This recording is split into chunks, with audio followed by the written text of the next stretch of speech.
So this is the second drain of the oil after I had the rod bearings changed, just under 1,000 miles since the last one. So let's find out what it's like.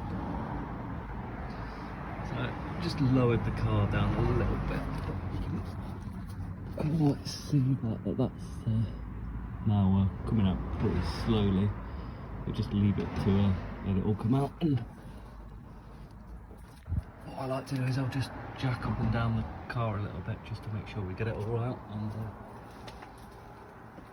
just make sure that you've also taken the cap off as well, so it's positive pressure out.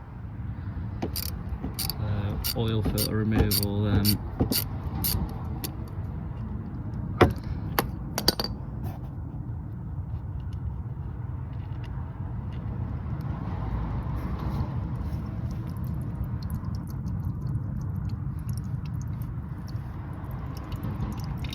I like to just put this into a separate glass jug so I can have a look and just have a look at any of the rubbish that's come out of the oil filter. That's just the last of the oil coming out of the oil filter. We've got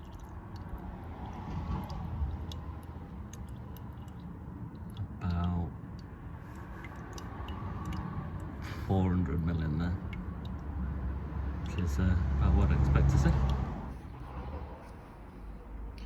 So here we have the oil filter housing then, so just having a quick look around there.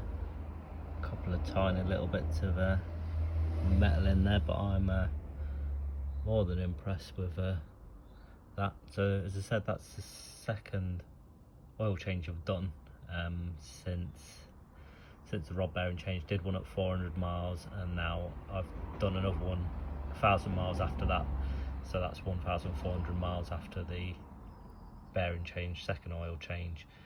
And yeah, it all looks pretty good. We'll have a quick look through the filter and see if we can see anything, but other than that I'm pretty happy. So then I've just cut open the oil filter.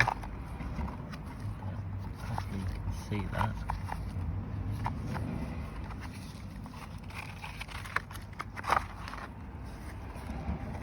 There's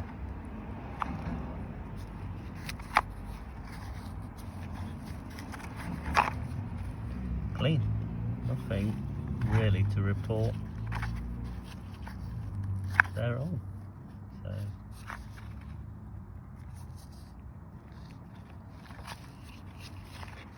as I said, yeah, I'm happy with that.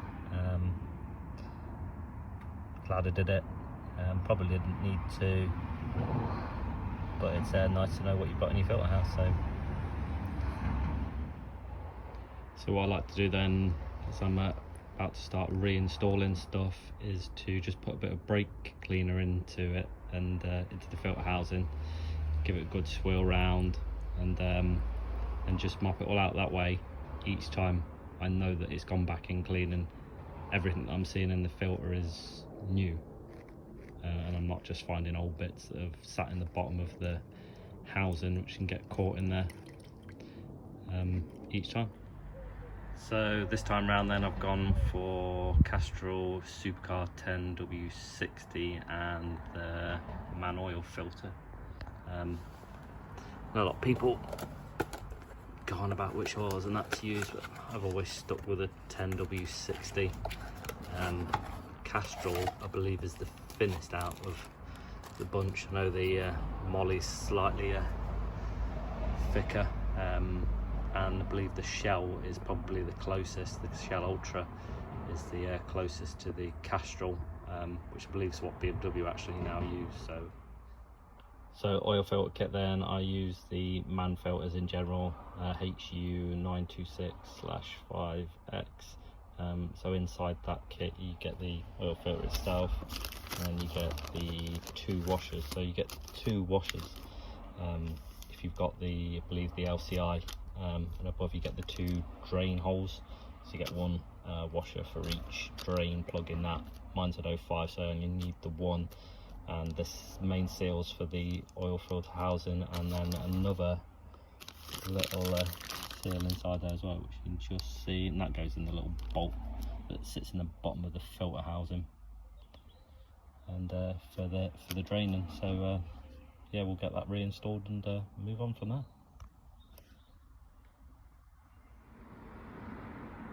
So that's the drain plug back in, and the oil filter housing all back in, all tightened up snugly. Just about to start putting the oil back in. So for an 05 one, should be about 9.3 litres of oil. See how we get on. So that's the oil change completed now.